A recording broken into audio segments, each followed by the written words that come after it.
2024 कांवड़ यात्रा के दौरान से मुजफ्फरनगर जनपद में चली आ रही प्रतिष्ठानों पर नेम प्लेट की तकरार एक बार फिर से 3 दिन पूर्व उस समय देखने को मिली थी जब सलीम शुद्ध भोजनालय के मालिक सलीम ने अपने होटल का नाम एक बार फिर से संगम शुद्ध भोजनालय रख दिया था। यही नहीं, दिल्ली देहरादून नेशनल हाईवे 58 पर भी आश्रम गेस्ट हाउस एंड रेस्टोरेंट के नाम को लेकर विवाद उत्पन्न हो गया था, जिसको लेकर नेम प्लेट का मुद्दा उठाने वाले स्वामी यशवीर जी महाराज ने अपना एक वीडियो सोशल मीडिया पर वायरल करते हुए इन प्रतिष्ठानों के मालिकों को चेतावनी भी दी थी कि वह 7 सितंबर तक या तो इन नाम को हटाकर अपने नाम को प्रतिष्ठानों पर लिखें, वरना सनातनी खुद इन नाम को उनके प्रतिष्ठानों से हटा दे। स्वामी जी की इस चेतावनी के बाद संगम शुद्ध भोजनालय के नाम जहां एक बार फिर से उसके मालिक सलीम ने सलीम शुद्ध भोजनालय कर दिया है, तो वहीं आश्रम नाम को भी उस रेस्टोरेंट से हटा दिया गया है। जिस पर अपना बयान देते हुए एक बार फिर से स्वामी यशवीर जी महाराज ने कहा कि देखिए, हमने कांवड़ यात्रा के समय आवाज उठाई थी कि यहाँ अधिकतर मुस्लिम लोग हमारे हिंदू देवी देवताओं के नाम पर, यह हमारे तीर्थ स्थान के नाम पर ऐसे होटल, ढाबे, चाय की दुकान, मिठाई व जूस की दुकान और फलों की दुकान चलाते हैं, जिससे लोग भ्रमित होकर सनातन धर्म के लोग वहां से सामान खरीदते हैं। देखिए, आज का जो हमने 11 बजे का समय दिया था, हम वहां पहुंचेंगे, उससे पूर्व ही वह अपना नाम बदल ले, लेकिन कल आश्रम वाले ने अपना नाम बदल लिया और आज जो सलीम था जिसने संगम लिखा था, संगम को हटाकर उसने भी वहां सलीम लिख लिया। जनपद मुजफ्फरनगर से संवाददाता तनवीर मलिक की रिपोर्ट। 7 तारीख तक का टाइम दिया था, जो नेम प्लेट दोबारा से हटा के जो पहले हिंदू नामों से होटलों पर चल रही थी वही लगा दी गई थी। आज का टाइम दिया था, क्या हुआ, आज क्या निर्णय रहा?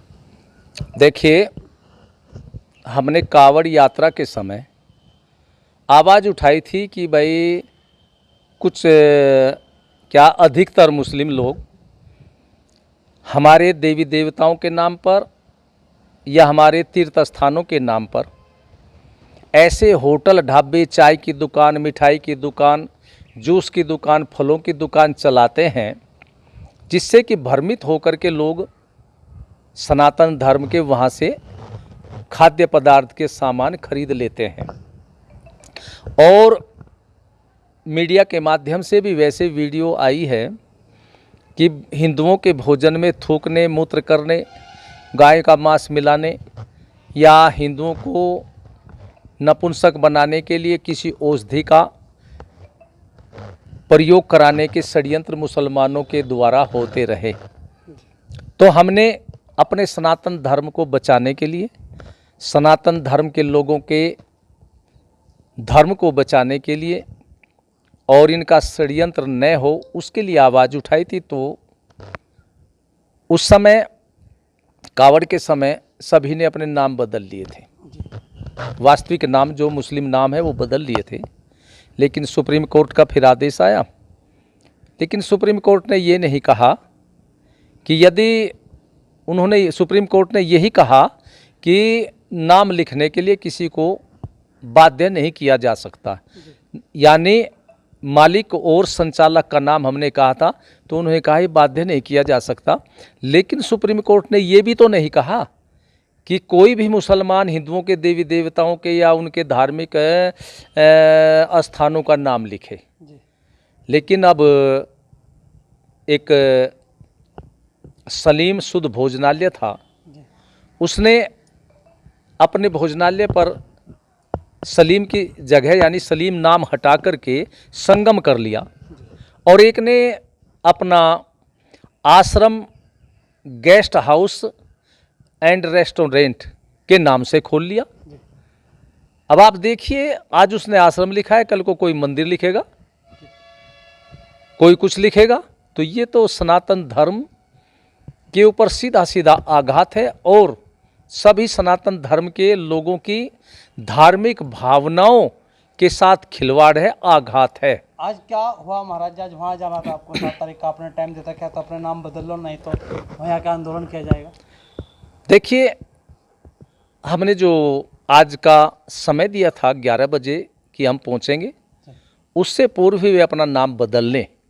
लेकिन कल तो आश्रम वाले ने अपना नाम बदल दिया और आज जो सलीम था जिसने संगम लिखा था, संगम को हटा करके वहाँ पर सलीम लिख लिया। लेकिन ये तो मैं चलो उसको कहता हूँ भगवान ने उसको बुद्धि दी। भाई एक गलत कार्य जो चल रहा था उससे एक शांति भंग होती है। लेकिन मैं उससे ये कहना चाहूँगा कि आगे भविष्य में अपना सलीम ही रखे।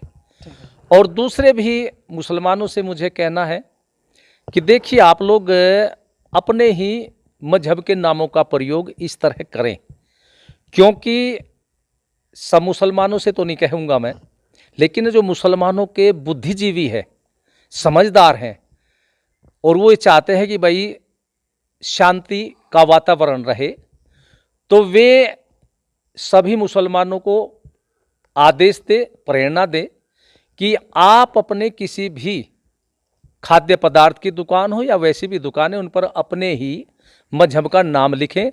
क्योंकि यदि कोई हिंदू अपनी दुकानों पर इस्लाम मजहब का नाम रख कर के चलाने लगे तो क्या मुसलमान बर्दाश्त कर लेंगे? नहीं करेंगे, बुरा मानेंगे। तो ऐसे ही यदि कोई मुसलमान हिंदुओं के धार्मिक स्थानों का, देवी देवताओं का नाम प्रयोग करेगा तो हिंदुओं की भावनाओं को भी ठेस पहुंचती है। ठीक है।